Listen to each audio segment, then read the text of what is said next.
What is the Quran? It is a set of 7th century revelations from God made to Muhammad in 2 cities, Mecca and Medina, in what is now Saudi Arabia. It heralds the truth that there is only one God, not the many gods still being worshipped in ancient Arabia.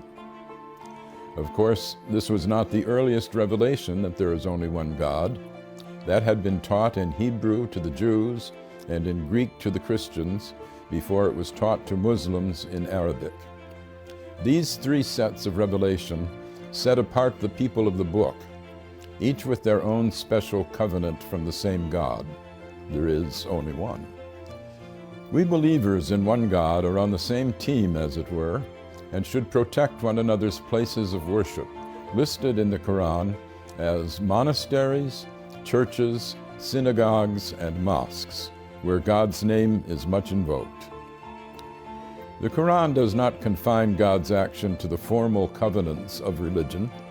God tells us that He sends messages to all men all the time, beginning with Adam, who repented his sin in the garden and became the first prophet. The unending stream of prophets includes Moses and Jesus. Muhammad himself is the seal of the prophets, not as canceling former covenants, but as confirming them. But the love of God is not brought only by human messengers in the Quran. Creation itself is a set of messages from God, which speak a divine code that we are told to decipher.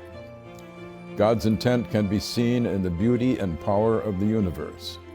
Moses does not speak alone on the mountain speaks with him. Birds speak to Solomon.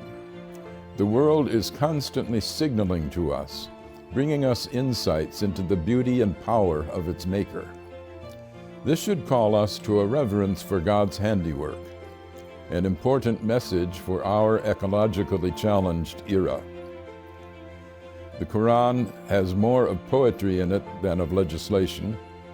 It sets ethical norms while stressing the need for mercy in our dealings with God's fellow creatures.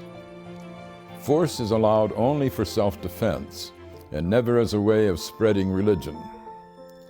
Commercial dealings with fellow Muslims or with non-Muslims should be meticulously fair and never extortionate. The relations of the sexes were still polygamous in the 7th century, as among the ancient Hebrews and the original Mormons, but women are to be honored. In fact, the dowry that was paid to a husband's family by the bride's family in Europe was paid in the Quran directly to the bride, and she retains this bride right even if the husband divorces her or if she divorces him. This carved out an area of women's rights unparalleled in the 7th century. The Quran is a book of many levels and great depths.